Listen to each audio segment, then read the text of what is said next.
c'est pas le jour. Voilà, c'est pas aujourd'hui. Il y a des jours où ça passe, il y a des jours où ça passe pas, je me sens lourd. On va voir ce que ça va donner quand même, parce que c'est que l'échauffement pour le moment, mais j'aime pas les jours comme ça. Mais c'est là qu'il faut quand même continuer et faire, et c'est tout.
Non, en vrai, c'était du mytho, je vais pas du tout faire des tractions, je suis éclaté.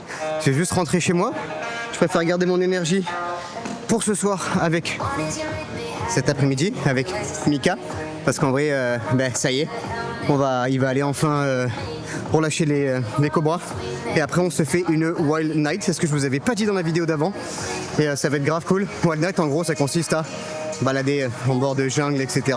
pour trouver un petit peu toutes les espèces qu'on peut trouver. Donc, tout ce qui est serpents, araignées, etc. Donc ça va être très cool. Je vais prendre ma light, ma caméra, et on va aller se filmer ça, ça va être fort sympathique. Mais là je vais rentrer, et je vais aller bouffer, et je vais aller pleurer un coup sur mon entraînement.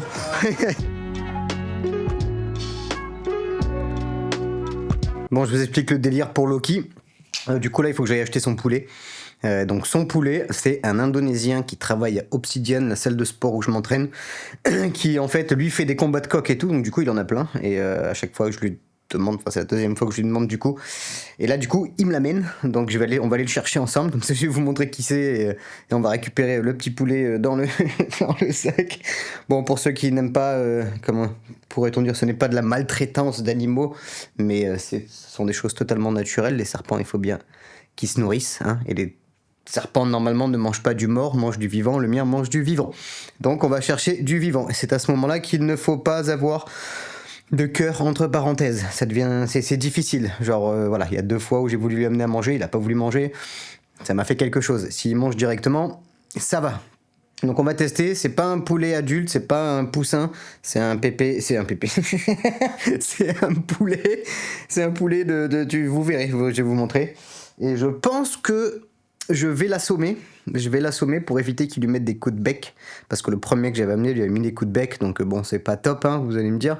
Il avait pas trop envie de manger, il était pas agressif, donc il était plus sur la défensive qu'autre chose, entre parenthèses, genre ne me fais pas chier.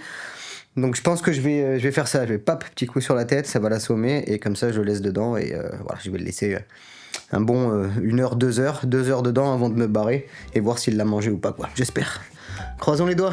Pour ceux qui posaient la question, je vis là.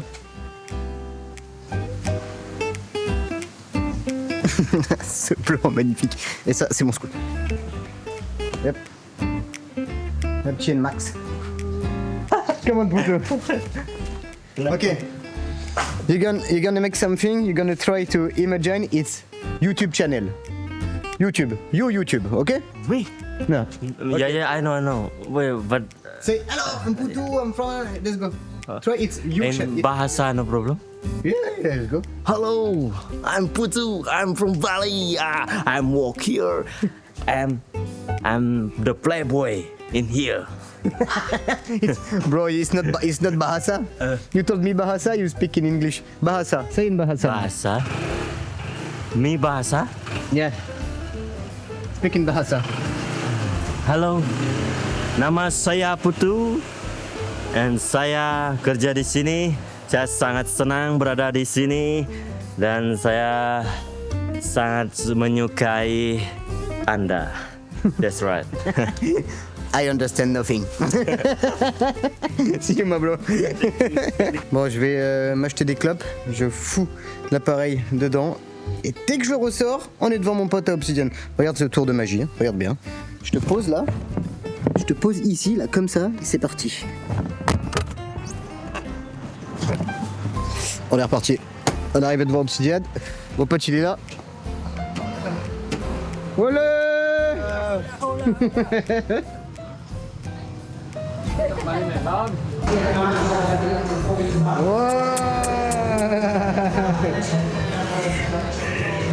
Show me a tip. Oh my goodness, you're so sexy now.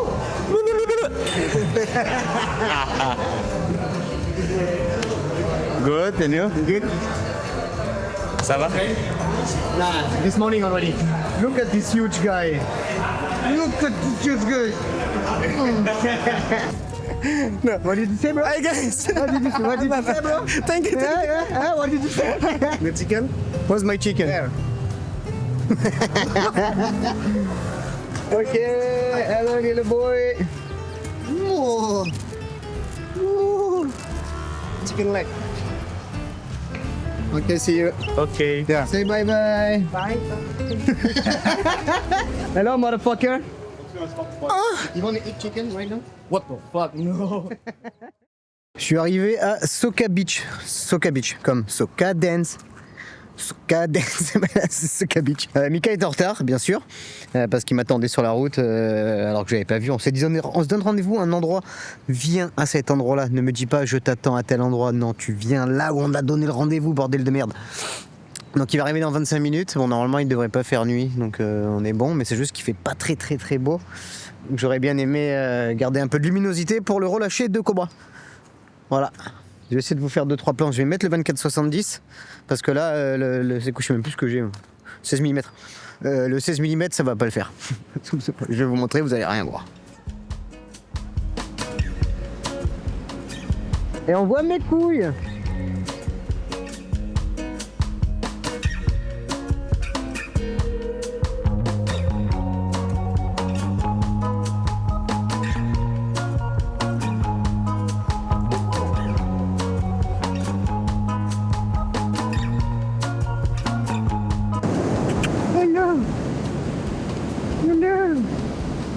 Magnifique cette petite plage là. On est tranquille, il n'y a personne. Bon, comme vous pouvez voir, c'est pas du tout nettoyé parce qu'il n'y a pas de touristes dans tous les cas. Donc ça, c'est beaucoup plus le vrai Bali. Tu vois, ça c'est du vrai Bali. Pas de touristes, que des indos qui se baladent. Bon, ben je pense que là, il y a les, ça devait être un truc qui était loué avant. C'était des bungalows, mais ça, il y en a plus. Donc voilà. Mais ça tue. Ouais, c'est ça que j'aime. C'est cette ambiance, tu vois, c'est cette atmosphère là. Oui. C'est vivant. Il y a un truc. C'est ça que j'aime.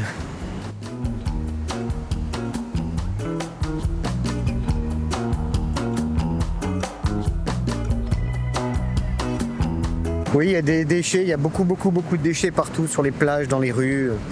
Même si voilà, ça commence à se nettoyer un petit peu, les gens font de plus en plus attention. Il y a des associations qui s'ouvrent pour vraiment nettoyer. Il y en a qui réutilisent le plastique pour faire des choses derrière. Je ne pourrais pas vous dire quoi exactement, je ne me suis pas renseigné sur le sujet. Mais il y a des gens qui font ça. Putain, je vais me péter la gueule. Bon, je remonte, on va aller chercher Mika. Je pense qu'il va pas trop tarder à arriver là. Donc on va aller le pécho.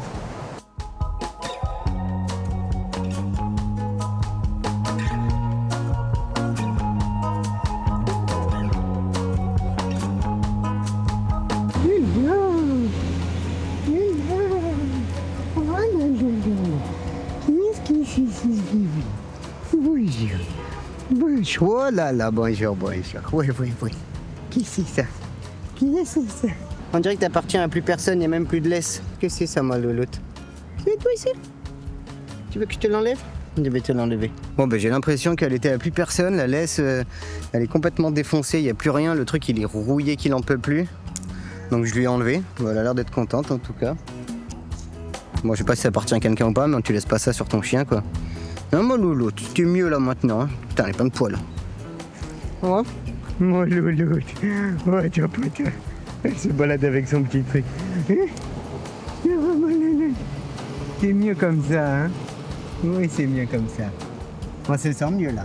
Je disais, il y a beaucoup de chiens ici qui traînent partout dans les rues, qui sont abandonnés. Les gens ne s'en occupent pas. Même les gens qui ont des chiens ici ne s'en occupent pas vraiment, en vrai.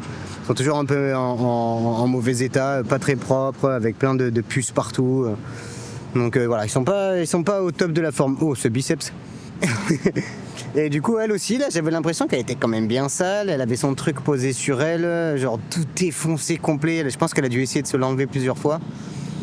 Je l'ai libérée de ça. Elle a l'air contente, elle est en train de le bouffer le truc. Donc voilà, si vous venez sur Bali, essayez de temps en temps de donner à manger aux chiens. Mais alors un truc important, si vous donnez à manger aux chiens, donnez-leur soit du poulet, soit du riz cuit. Parce qu'en fait, ils mangent pas spécialement les croquettes, ils sont pas très fans de ça, ils en mangent pas, c'est pas comme les chiens de chez nous. Donc voilà, c'était juste un petit advice comme ça. Elle est trop contente. Tu es contente, ma louloute? Oui, oui. Oui, oui, on est contente. Ouais, Dédé. Oui, oui, oui. Le mec qui fait le touriste. Ah, ce blédard là, tu fais un demi-tour de dérapage et allez, viens. Bon, du coup, c'est pas cette plage, c'est un peu plus bas, donc on descend. Let's go.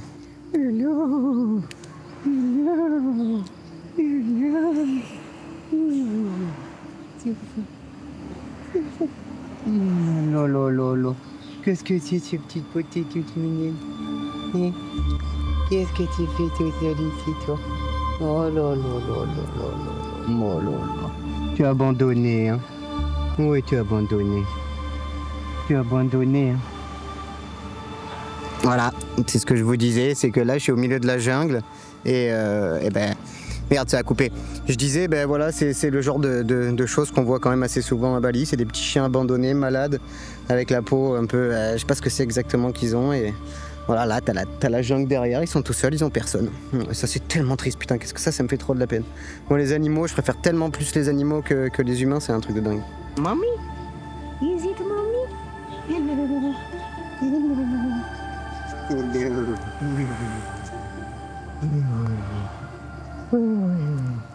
Oh, bon, normalement, Hein? ça c'est un truc de débutant, c'est ce que je fais tout le temps, c'est de regarder dans l'écran ici, tu vois. Normalement, faut se regarder, regarder là, comme si tu parlais à la personne qui regarde. Michael. Yo, Charlie, tu es prêt? On va faire un lâcher de cobra. Voilà, on est à On ne dira pas exactement dans une zone qui n'est pas très peuplée, où il y a une population de serpents qui est déjà existante, dont de pitons, et qui va potentiellement servir de garde-manger pour nos 2 cobras qu'on va relâcher ce soir. Comment tu les as appelés? Ils n'ont pas de nom. Ils n'ont pas de nom. Ils n'ont pas eu le temps. Ils n'ont pas eu le temps d'avoir des noms. Bon, voilà. Du coup, Michael, c'est la personne que vous avez déjà vue dans mes stories et que je vous en ai parlé et tout déjà. Avec qui on a de très beaux projets qui arrivent à partir de février. Donc ça, on vous en parlera un petit peu plus tard. Et qui m'a fait redonner goût au serpent. J'ai kiffé ça quand j'étais plus jeune. Et qui m'a redonné goût direct. C'est pour ça que j'ai Loki. Donc voilà. Voilà. C'est vrai? Bon, on est parti. Bon, on se prépare et on...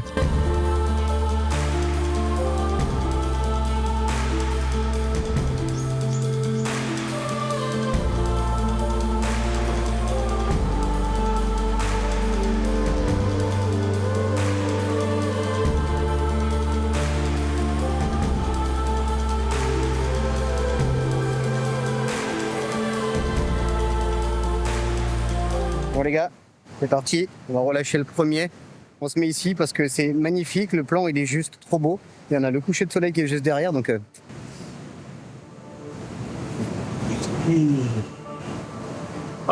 Alors pourquoi j'ai choisi cet endroit? Parce qu'ici, il y a une population de pitons qui est assez importante. Et du coup, ça offrira un garde-manger, une réserve de nourriture pour le cobra, parce que le cobra se nourrit exclusivement de serpents. Là, on est sur un cobra royal balinais.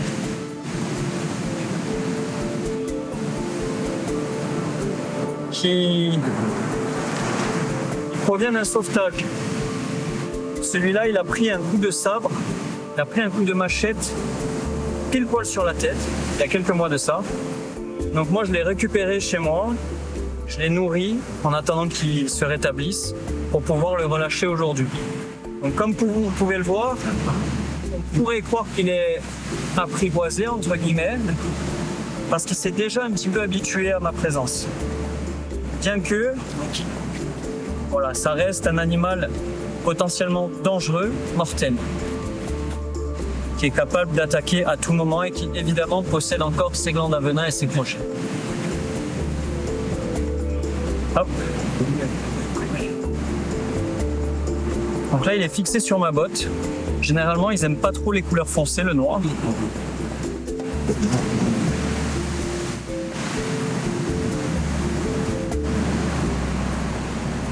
Là, c'est qu'on va tout simplement le relâcher dans cet endroit qui est idéal pour lui. Il y a une forêt sur les hauteurs.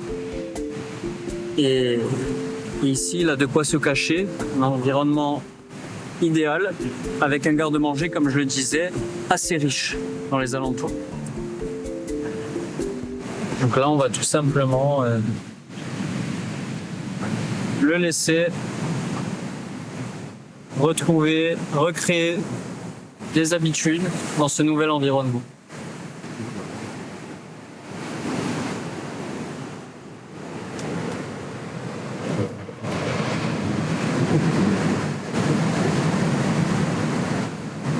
Attends.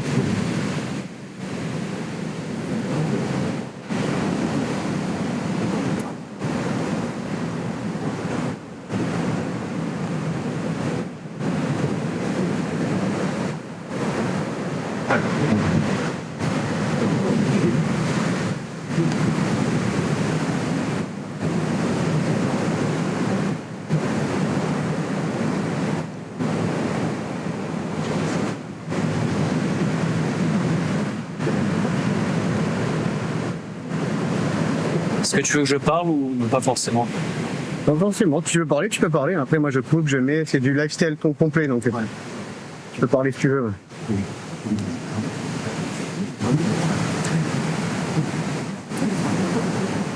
Okay, ce qu'on va faire, c'est qu'on... Je pense que c'est bon, là? Ouais. On va le laisser trouver son chemin par lui-même.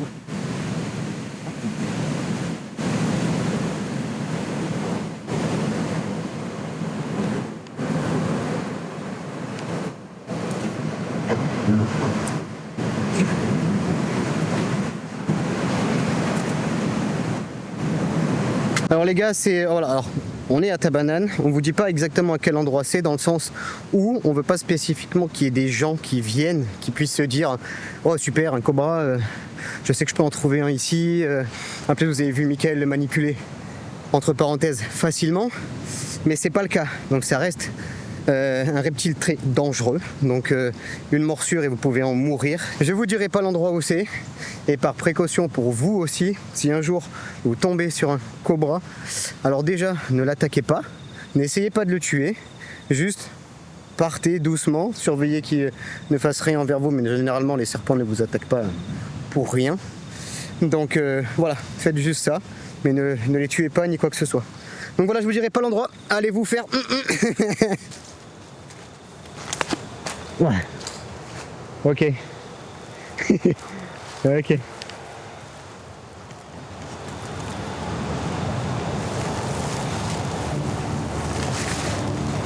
Alors là, on est sur un individu qui a un tempérament un petit peu différent. Il est beaucoup plus... Hop.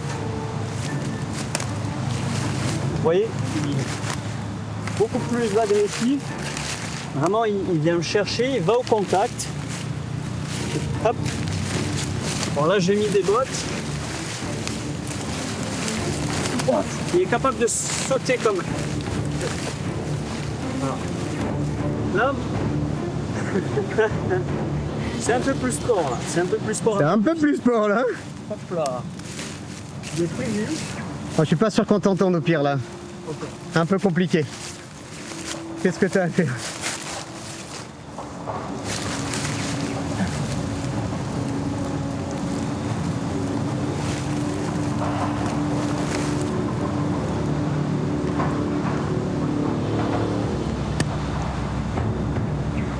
Donc voilà, gardez en tête que cet animal est important pour l'écosystème.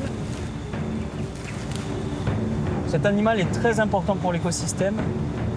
C'est un super prédateur ici à Bali. Donc c'est lui qui équilibre en fin de compte toute la chaîne alimentaire Il est nerveux, hein. Ouais. Il est nerveux, lui. Il a vraiment un tempérament qui est différent. Il est beaucoup plus agressif, moins peureux. Il cherche pas à fuir. Il est vraiment... Il est plus dans l'attaque. Mais sans vraiment que j'aille le chercher, il va venir au contact. Là, on peut voir cette posture, qui est une posture d'intimidation. Et gueule ouverte comme ça, il est vraiment prêt à mordre. Donc si vous voyez un cobra dans la nature, qui plus est avec cette posture, ne vous en approchez surtout pas. Vous mettrez votre vie en danger, c'est sûr.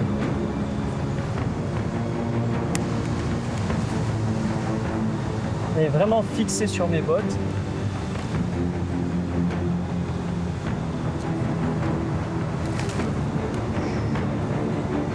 Il est plutôt assez vif. Trop vif.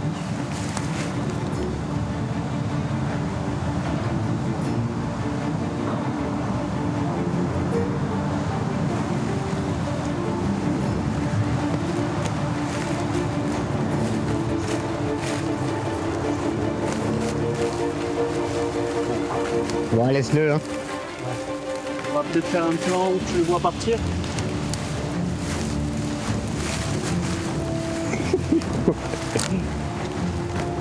Vas-y, tu peux. Hein. Attends. Lui, je l'avais surnommé Death, la mort. Parce que lui, il n'est pas là pour plaisanter.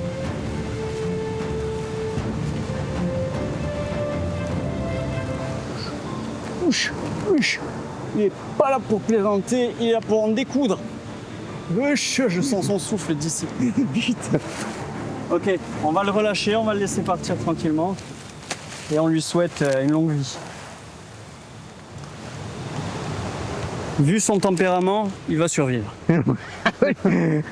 Je pense qu'il n'aura aucun souci. Putain, il est agressif, hein. Mais tu me l'avais déjà sorti en plus, je crois, non? Non, c'était pas le même. C'était pas le même? Non, parce que lui, il est énervé, hein. Ouais, il est très énervé. Lui. Lui, il rigole pas. Comme Bonne chose de fait. Comme toi, ça rigole pas là aussi, tu vois. D'accord, côtier. De coucher de soleil. C'est la mer, c'est la crique. Et c'est Michael. Les pêcheurs de serpents. Ça, c'est le mec le plus sérieux. C'est le mec le plus sérieux que je connais ici à Bali. Regardez.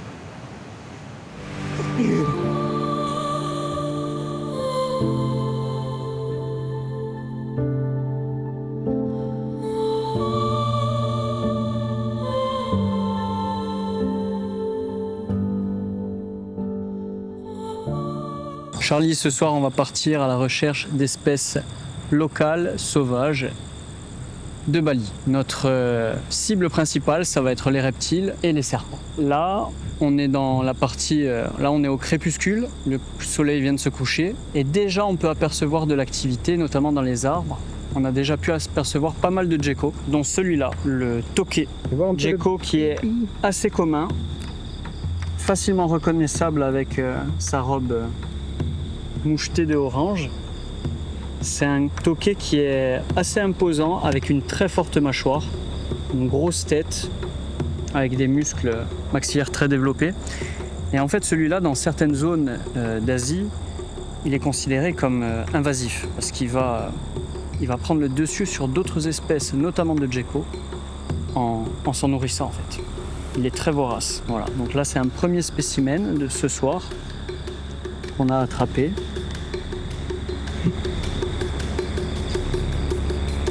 Très coloré, très beau jeu.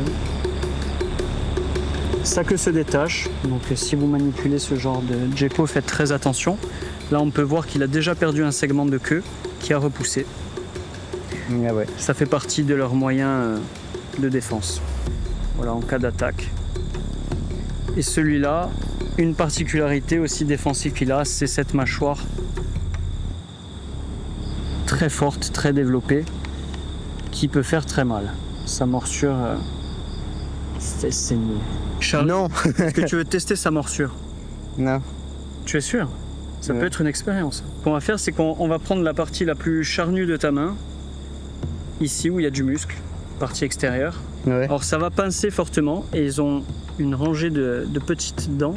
J'en dis pas plus. Est-ce que tu veux que ça soit moi qui l'approche ou c'est toi qui va à lui? Bah, toi, ça me dérange pas, mais c'est juste que je sais pas si je vais bien tenir l'appareil après. Faudrait que tu restes toi bloqué sur moi. Ah ouais, ça mord bien quand même. Ah ouais, il serre bien la tête en plus. Alors, ce qu'on peut apercevoir, quand il mord, ses yeux se rétractent dans sa boîte crânienne. C'est un dispositif de défense pour protéger ses organes vitaux. Et Un plus- peu comme le requin. Si tu bouges, il serre encore plus. On peut voir qu'ils ont une mâchoire très puissante. Charlie est quand même musclé, il fait des muscle-up tous les jours. Et là, sa peau, elle est quand même bien prise entre les mâchoires, elle est bien pincée. Bon, du coup, les gars, je sais pas si vous avez bien vu, mais c'était un toqué qui est. Mika, il me l'a fait. Il m'a dit, vas-y, fais-toi mordre. Tu verras, ça passe bien. C'est une première expérience. Au moins, j'aurai moins peur quand je pourrai les attraper. Parce qu'à la fois, je stresse un peu parce qu'ils sont quand même agressifs et ils veulent quand même te mordre. Là, du coup, j'avoue que, comme on disait, suivant l'endroit, je pense que ça doit pas être ce qu'il y a de plus agréable. Mais là, à cet endroit-là, en vrai, ça va. T'as juste une grosse pression, tu sens pas vraiment les dents. Donc, en vrai, détente. Plus. Ça, c'est un peu le cri distinctif qui lui a donné son nom, toqué, parce que vous avez sûrement déjà entendu Si vous venez à Bali, ce petit son que je reproduis mal. C'est ce qui lui a valu son nom, en fait, au toqué. Tu veux lui faire une petite bisette? Donc celui-là, il est moucheté plus un orangé clair, contrairement à tout à l'heure qui était plus dans les rouges. Donc il y a des nuances comme ça de couleurs en fonction des individus, mais souvent plus des localités. Ok, alors là vraiment, Charlie, on est dans les conditions, dans d'assez bonnes conditions, étant donné qu'il a plu quelques heures auparavant, ce qui a fait remonter toute la microfaune, donc tous les insectes du sol, et ce qui entraîne, voilà, dans la continuité, une sortie ce qui provoque la suite de la chaîne alimentaire avec des prédateurs toujours plus gros. Donc il y a les lézards, puis des rongeurs et des serpents avec les grenouilles qui se mélangent. Donc tout ça, ça crée une activité qui va stimuler les serpents, voilà, entre autres à la chasse. Ici, on a une espèce de serpent. Ou alors tu peux l'attraper et ouais, vas-y. Je vais essayer de te le filmer. En fait, elle est juste ici. Là.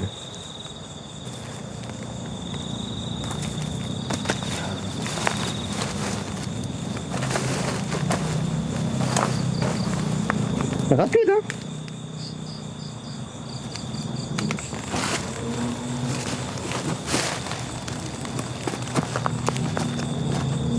Donc là, on a une espèce de couleuvre, Dendrelapis pictus bronzeback snake, le serpent à dos cuivré, par rapport à sa couleur cuivrée sur le dos. Un ventre et écaille ventrale plutôt jaune. Alors ça, c'est une espèce diurne, donc active en journée. Et là, en fait, on l'a dérangé dans son sommeil, au repos dans les arbres. C'est un serpent qui est arboricole, et donc du coup, qui arboricole, mais qui peut se montrer opportuniste et terrestre aussi.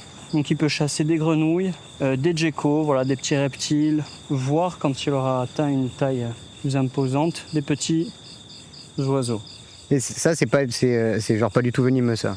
Non, alors ça c'est un serpent qui a des crochets venimeux situés à l'arrière de la mâchoire, mais qui ne sont pas dangereux pour l'homme. Donc on dit qu'il est moyennement venimeux. Là tu vois cette attitude de rentrer et sortir la langue, c'est pour un peu tâter le terrain, son environnement, recueillir des informations qui vont être traitées par un organe situé dans le palais. Derrière la caméra, vous ne sentez pas, mais un de ses moyens de défense, ça va être de relâcher un mucus très odorant pour éloigner des prédateurs. Et ça sent vraiment pas bon. Sa queue est préhensile, ça lui permet de se sécuriser. Et genre, et là, tu peux expliquer pourquoi, par exemple, maintenant que tu l'as attrapé, pourquoi est-ce que il essaye pas de te mordre? Pourquoi? Qu'est-ce qui fait que là? Ouais. Alors, il essaye pas de me mordre parce que lui, ce qu'il va chercher à faire en premier lieu, ça va être la fuite. Mais la morsure, ça va pas faire partie de ses priorités parce que lui, il est conscient qu'il n'a pas un pouvoir d'action de ce côté-là qui est très développé. Il n'a pas un venin qui est très toxique, ni une force physique musculaire qui pourrait lui permettre réellement de combattre. Donc lui, vraiment, comme la majorité des serpents, son premier réflexe, ça va être la fuite. Et là, on peut l'observer, donc il est vraiment pas agressif. Ça, c'est vraiment le type de serpent qu'on peut trouver de nuit. Comme tu me disais, il y a 2 types de serpents qu'on peut trouver justement C'est une espèce... en début de soirée et après, à quel moment tu peux le trouver? Lui, c'est en journée qu'il va être actif journée. en réalité. Okay. Lui, c'est en journée qu'il est actif, c'est un diurne. Sauf que là, on l'a surpris pendant sa phase de repos, en fait. Okay. Il était en train de dormir sur une branche. Donc du coup, ça veut dire qu'on peut les trouver la journée, spécifiquement dans des arbres. Donc comme tu disais, c'est des arbres qui sont quand même beaucoup plus, comme tu me disais, pas touffus, qui sont très... Ouais, avec une diversité végétale. Une diversité végétale dessus, ouais, qui permet... Ouais, qui va créer un biotope plus riche en proie. Donc, pour se nourrir. Et pour se nourrir, du coup, c'est plus facile et ils ont... Ok, d'accord. Mais voilà, ils peuvent très bien se déplacer au sol aussi. Ok. Et traquer des amphibiens, des grenouilles, des petits lézards. En fait, ils sont assez opportunistes. Lui, dans sa façon de chasser, il va chasser à la traque. C'est-à-dire qu'il va se déplacer comme ça, à vue, et en utilisant sa langue pour pister ses proies. Contrairement à d'autres espèces plutôt nocturnes qui vont chasser en embuscade, et qui vont plutôt attendre sur un lieu de passage que les proies viennent à eux.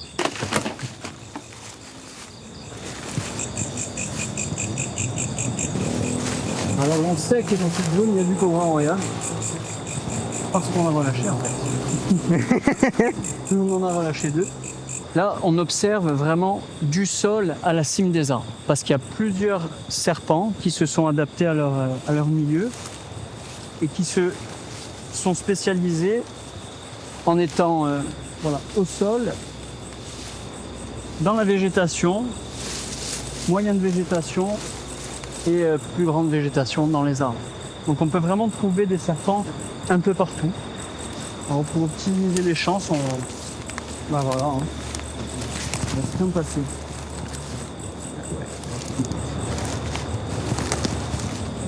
C'est un petit peu compliqué de filmer, de regarder en même temps où tu marches, d'avoir la lampe dans la gueule là quand je filme, c'est génial. Je sais pas où je vais. Bon, désolé les gars si je filme le sol, mais c'est parce que j'ai besoin de voir aussi tiens, tu vois, ce genre de truc. Et moi j'ai une question, peut-être pour moi plutôt personnel, mais moi qui vis à Canggu, est-ce que à Canggu, qu'est-ce que je peux trouver dans Canggu par exemple si je reste plutôt proche de la civilisation entre parenthèses, tu vois? Tu peux vraiment trouver de tout. Il y a de tout quand même. Tu peux trouver de tout. Les serpents, ils peuvent voyager, se déplacer aussi en utilisant les canaux d'irrigation. Ouais, comme j'avais vu avec le python. Voilà, comme tu avais vu avec le python, un python qui dépassait les 3 mètres, peut-être même 4 mètres, il s'est retrouvé au milieu d'habitations presque dans la ville. Donc c'est vraiment Ok, tout est possible. Quand tu as un serpent de 4 mètres dans une ville, tu peux te dire que tous les petits... J'aimerais bien chercher autour de chez moi un peu, tu vois, mais du coup je sais jamais vraiment trop où regarder, quoi faire, est-ce que je vais vraiment trouver ou pas. Bon, après je me suis jamais vraiment un peu enfoncé, tu sais, là où t'as la rivière par exemple, tu sais que tu peux passer le pont, t'as les rizières un petit peu derrière. Là je sais que je peux trouver des trucs, mais... Dans les plantations, attirent les rongeurs attirent les serpents. Donc en fait, même si tu as des zones habitables comme ça, des zones habitées, avec la présence de l'homme, tu peux quand même avoir des serpents. Bon bah je vais aller chercher un peu plus. Là ça me plaît, là, le petit lieu là il me plaît, là vous allez voir il y a un micro temple ici et là il y a des espèces de plantes un peu partout autour. Je vais vous montrer ça.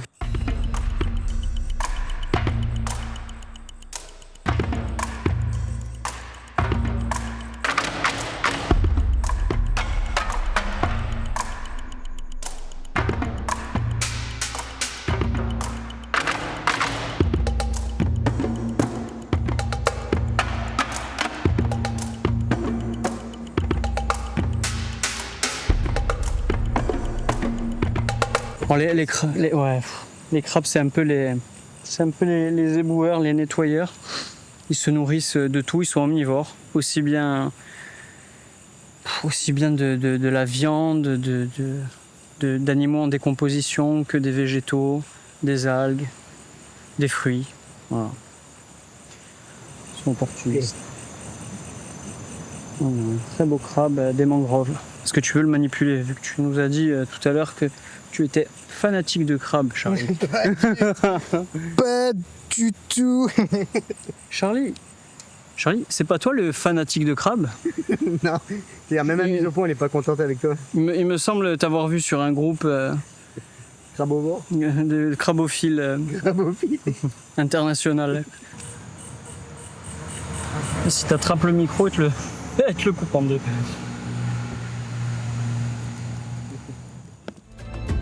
Bon, la vidéo est super longue les gars, mais voilà, gros kiff de la faire en tout cas. J'espère que ça vous aura plu, que ça aura été instructif pour vous, même si ça a été ultra galère de filmer en mode nuit, parce qu'il a fallu que je foute la lampe autour de l'appareil. Donc ça, il faut que je m'organise, que j'arrive à trouver un système pour toujours avoir la lampe et pas avoir l'ombre du micro aussi. Donc ça, on va s'organiser parce qu'il va y en avoir d'autres, des nocturnes comme ça. Puis même moi solo, je pense que j'irai un petit peu chercher, ou avec Dasha, qu'elle puisse me filmer. Mais voilà. J'espère que c'était cool pour vous en tout cas, un petit peu long, mais voilà, bon lifestyle, de belles images, j'ai bien kiffé faire ça, on a passé un méga bon moment, le lieu où on était pour le coucher de soleil, magnifique, avec plein de chauves-souris qui volaient de partout et tout, en vrai, j'ai kiffé de dingue. Donc voilà, on se retrouve dans la prochaine les loulous, prenez soin de vous, je vous embrasse. Kiss kiss love love.